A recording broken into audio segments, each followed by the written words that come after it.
sekoittelemme jäätelöitä. Ja näin se tehdään.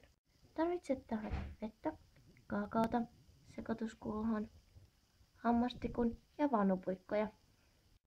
Ensimmäiseksi kaadat vettä sinne kulhoon. Noin. Ja sitten laitamme kaakaota.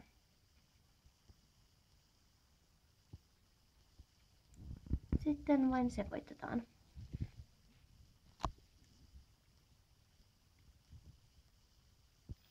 Kohta se näyttäisi olevan valmista. Näin. Nyt se on hyvä. Ja näin koristelette sen. Dippaatte hammassa tai tommosen pumpulidippon tonne ja pyörität sitä niin kauan kunnes se on hyvä. Tässä on valmis. Sen pitää antaa sitten kovettua.